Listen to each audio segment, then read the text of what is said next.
నమస్తే. నాగ చైతన్య, సమంత వీళ్ళిద్దరి ఇష్యూ ఎప్పటి నుంచో ఉంది.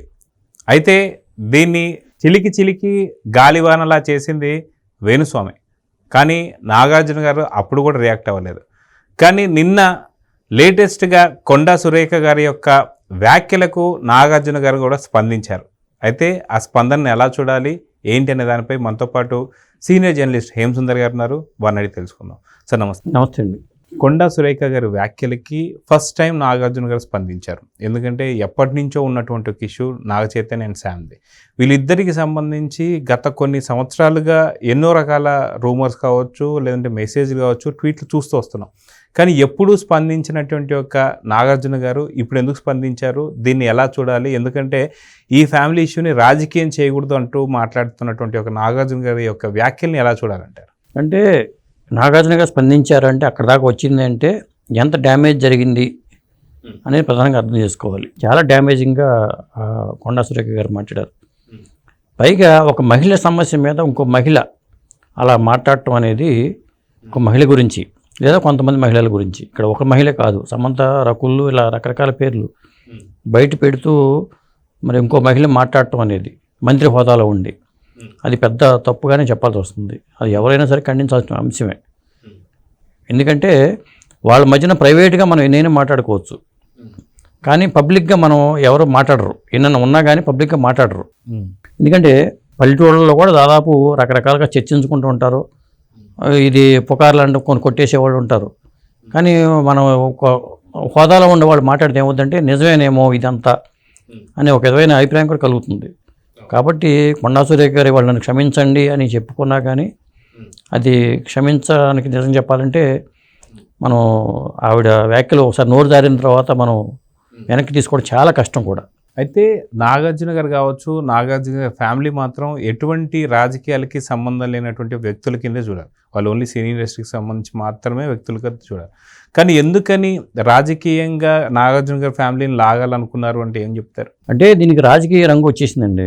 కొండా సురేఖ ఒక రాజకీయ పార్టీకి సంబంధించిన ప్రతినిధిగా కొడాల్సి వస్తుంది. కాబట్టి ఆవిడ వ్యాఖ్యలు ఏంటంటే ఇప్పుడు కేటీఆర్ మీద కోపం తీర్చుకోవడం కోసం ఇంకొక ఫ్యామిలీని మధ్యలో లాగడం అనేది అది ఒక రాజకీయ రంగు వచ్చేసింది. దీని మీద ఇప్పుడు చాలామంది నాగార్జున గారు, చిరంజీవి గారు, వెంకటేష్ గారు, జూనియర్ ఎన్టీఆర్ వీళ్ళందరూ స్పందిస్తున్నారు. ఇండస్ట్రీ మొత్తం స్పందిస్తుంది. ఇది ఒక విధంగా చెప్పాలంటే కాంగ్రెస్ పార్టీకి ఒక మైనస్ అని చెప్పాలి, ఒక మార్క్ అని చెప్పాలి. కొండా సురేఖ రాజీనామా చేయాలంటున్నారు. దీని మీద రేవంత్ రెడ్డి గారు ఎలా స్పందిస్తారు అని అందరూ చూస్తున్నారు. అదండి. అయితే కాంగ్రెస్ గవర్నమెంట్ పైన ఇప్పుడు చూసుకుంటే రెండు వైపులా దాడి జరుగుతుందని చూసుకోవాలి. ఒకటేమో హైడ్రా, ఇంకోటేమో ఇప్పుడు సినీ రంగం నుంచి. సో రెండు చాలా పెద్ద డ్యామేజ్ చేయబోతున్నాయా అంటే ఏమంటారు?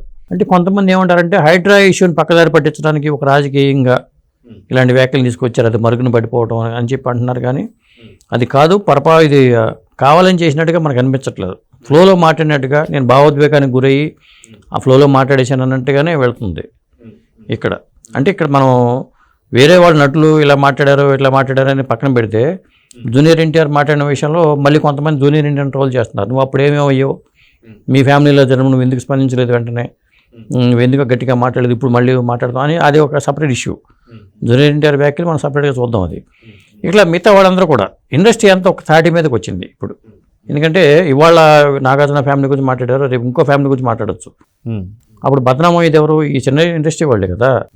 అంటే ఇప్పుడు ఈ రాజకీయ పరమైన దీనికోసం ఇప్పుడు కేటీఆర్ని బ్లేమ్ చేయడం కోసం ఇప్పుడు దీనికి కేటీఆర్ వాళ్ళు కూడా దీన్ని అవకాశంగా తీసుకుంటారు. హైడ్రా ఇష్యూని ఎట్లయితే ఆ బీఆర్ఎస్ పార్టీ వాళ్ళు అవకాశంగా తీసుకుని ఫైట్ చేస్తున్నారో ఇప్పుడు ఈ ఇష్యూ మీద కూడా వాళ్ళు ముందుకు వచ్చి ఫైట్ చేయడానికి అవకాశం వచ్చింది.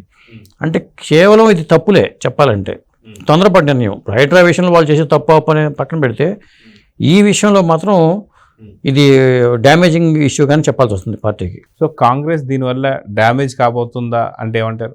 దీని నుంచి బయటపడటానికి వాళ్ళు ఏం చేస్తారు, రేవంత్ రెడ్డి గవర్నమెంట్ ఏం చేస్తుంది? కొండా సురేఖ రాజీనామా చేయమంటారా, లేకపోతే మరి దీన్ని ఎలా ఎదుర్కొంటారు అనేది చూడాల్సిన అంశం.